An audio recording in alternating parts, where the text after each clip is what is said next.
So the video did pretty good. The video did pretty good. Many votes actually says that we should continue on, so we give to you Villains of Valley View Episode 2, Trust No One. Like usual, we're going to start as just start with a review, and then we're going to deep dive into the episode and talk about every single piece of the episode. Shall we start? Let's start with the spoiler-free version first.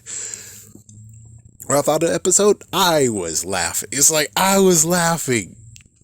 Looking at the laughing soundtrack, I'm like, the laughing soundtrack wasn't really actually something that got in the way.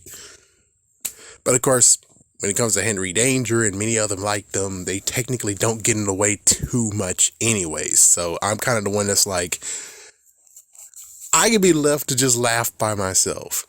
I think there was no laugh soundtrack, but of course, don't quote me on that. But I enjoyed this episode. I enjoyed this so much. They added more stuff, and it's just pretty good. I like this episode.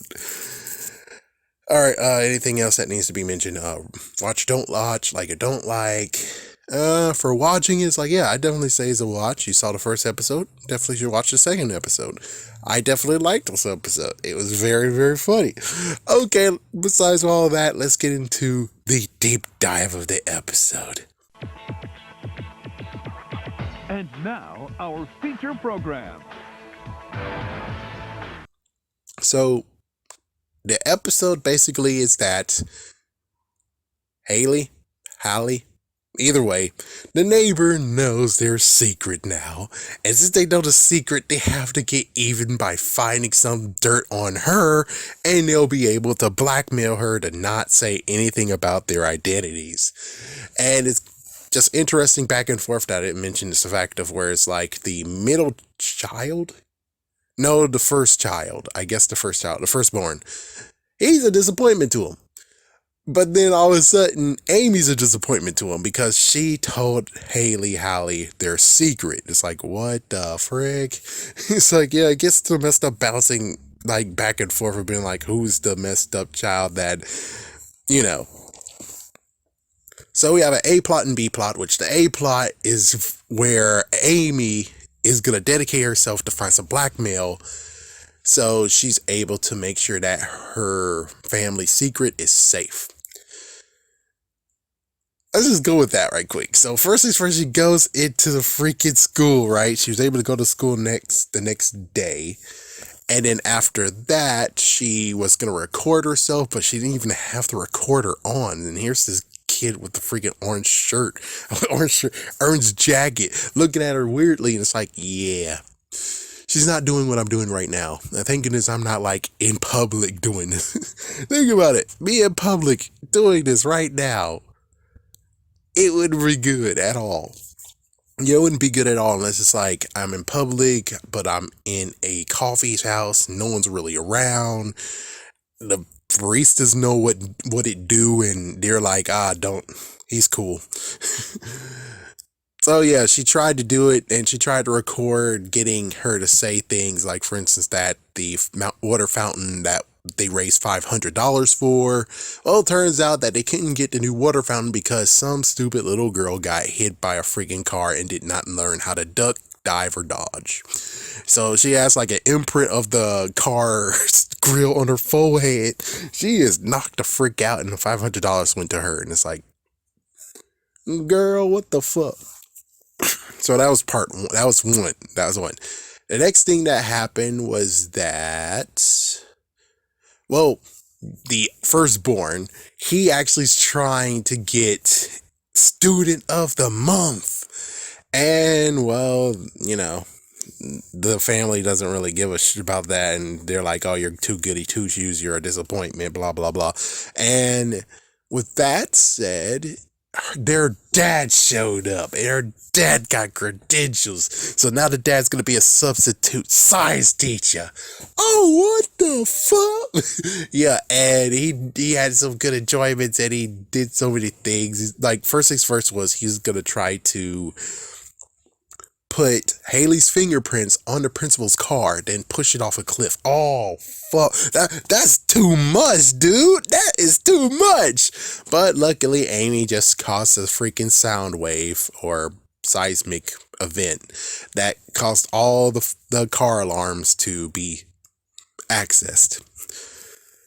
The next thing is that she was going to frame doing the Daffy Duck thing, which is like, I love the Daffy Duck. I love the Daffy Duck trickery.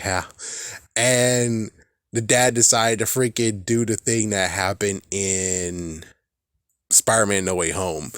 And because of Sony, I can't show it here because they'll copyright it. Isn't that awesome?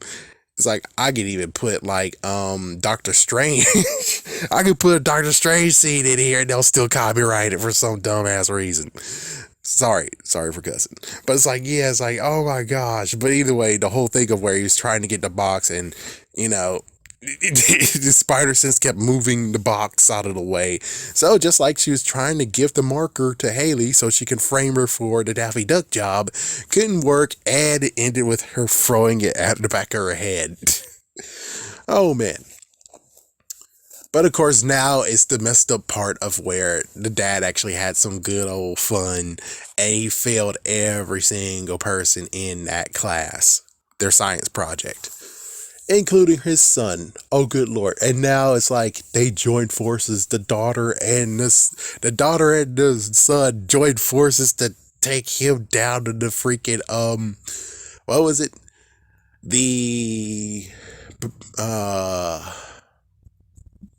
You know. Yeah, you know. So, yeah, this competition of trying to freaking blackmail. Yeah, that was a bad move for him. And then, so the first thing that they were going to try to do was to, what was it trying to do? What was the plan they were trying to do? I forgot. It's like, yeah, I forgot that little part. But yeah, let me tell you one thing.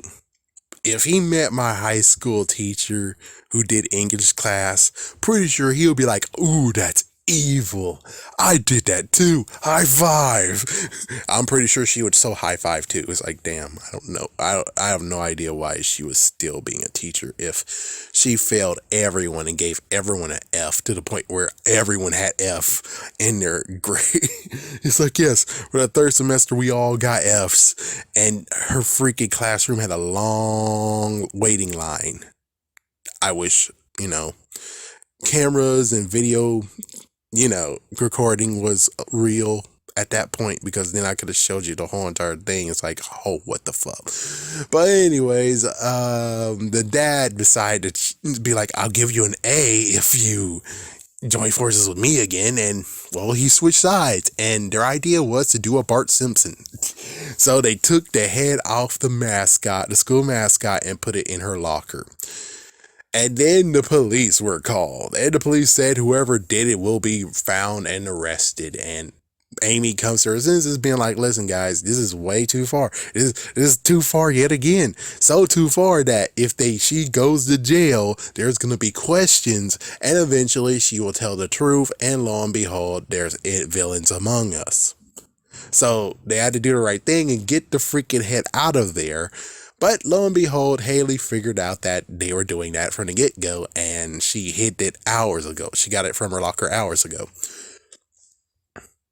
So in the end, it turns out that Haley's able to have some good game on herself, where it's like, oh, I have blackmail. Well. So it ended with her getting them all the bend the knee now, because she has freaking blackmail on them, and she was going to use it for blackmail because she can trust her. And it's like, now here you are with her making the freaking crack that whip. Whoosh. All right. The B plot is very simple, of where the mom and the younger brother, the youngest, which, why isn't he in school? Whatever. So they're actually going to her room and looking for anything to blackmail her with. Lo and behold, her room is so damn junky, it's not even funny. She has clothes all over the floor. Oh my gosh. I can't really talk. I can talk. I can talk because I already picked up all my clothes and they're ready to get laundry, but still, I kind of can't talk because sometimes that's what my room looks like. But the good news is that it's just one freaking follow the dirty clothes, follow the dirty clothes, follow the dirty clothes to get into the bed. It's like, yeah, that's basically it for me. It was like, yeah, as for her, she's like all over the place. I wish I had space enough. It's like, I wish I could actually clean enough. I just have to clean up all this freaking clothes, and lo and behold, I have enough room to do more stuff. I don't get to have that. It's like, I don't get to have that. So, oh well. Anyways, the mom had to hide into the closet because it turns out the grandma, she didn't supposed to do something today. He's like, yeah, she was at home today, and tomorrow she's gonna be doing some interesting painting and arm wrestling competition. Okay. Of course, you have to make the grandma weird, I guess. Interesting, unique, whatever. So she hid in the closet, couldn't actually bother to be like, hey, son, just get into the closet with me, but turn it to something small, like turn it to like a little toy car in my hand. Zoop, there we go. And we both hide in the closet together. No, she's like, no, just turn it so just hide somewhere. And he decides to look into the photo and saw her sweater, and she turned into the grandmother's sweater.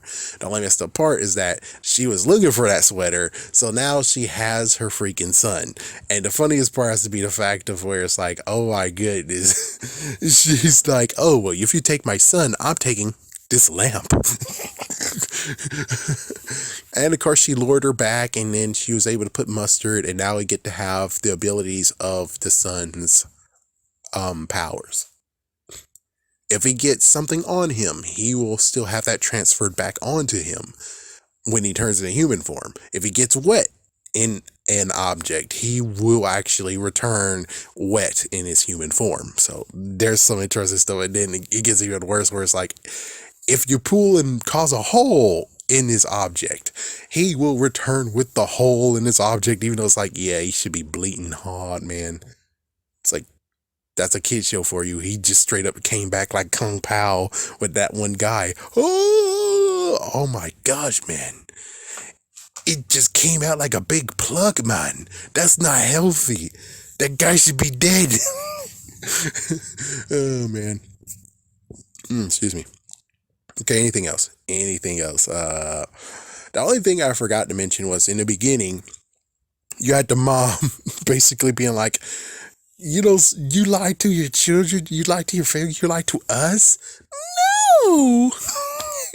And what do you think about, and then later on it came the funny part of where the mom was like, well, you want to take it for the team and become the sweater forever?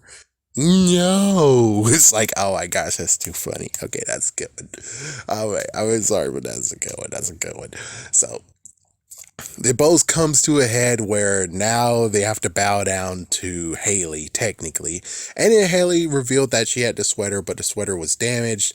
And well, they all come to a good conclusion of where it's like, one, we're able to help you with the sweater thing, and you have to keep our secret, even though it's like, technically it's already a win-win anyways, because she was going to keep your secret anyways. But okay, sure. So the grandma thinks that she actually destroyed the sweater, which she didn't, but well, now she knows that there's an issue, and now they're going to try to actually maybe fix the sweater. So it's like, why didn't you just fix the sweater? I don't even know. Does the mom know how to fix a sweater, period? I don't know. And I guess the interesting part has to be the fact of where it's like, they still didn't get any food yet. It's like, you have to have, as villains running away, you had to have like a safety nest egg of cash, you know? You had to like bundles of cash. And don't tell me that, oh, you use all that cash to rent this freaking house, and now you don't have any more cash for food. Seriously? Seriously? It's like, but this is a kid's show. You shouldn't do this. It's like, oh, shut it. Oh, shut it. Stop trying to use that against me, man. It's trying to be like, oh, you can't go against a kid playing basketball. I don't care. The kid tells me the basketball. I beat the kid in basketball. That's how it goes. So it ended with the whole thing of where all said and done, everything's now good. And we get to Haley in her room, and Amy visiting. It's like, holy crap. It's like, yeah, but then she decides to toy with Haley, being like, oh, yeah, think you won, huh? You don't think that the villains actually is trying to plan something to get back at you with, huh? You don't think that freaking backstabbing, that black belt thing is not going all unpunished?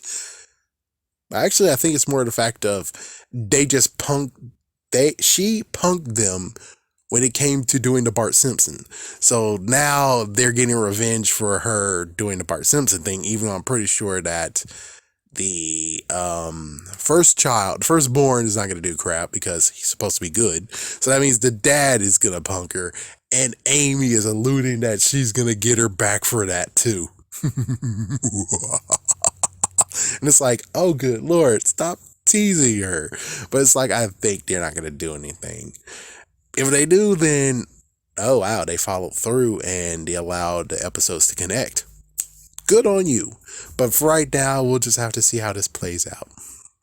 So hopefully you guys enjoyed this review, and I might actually do another one, especially if this does good. Everybody say I'm a crazy man.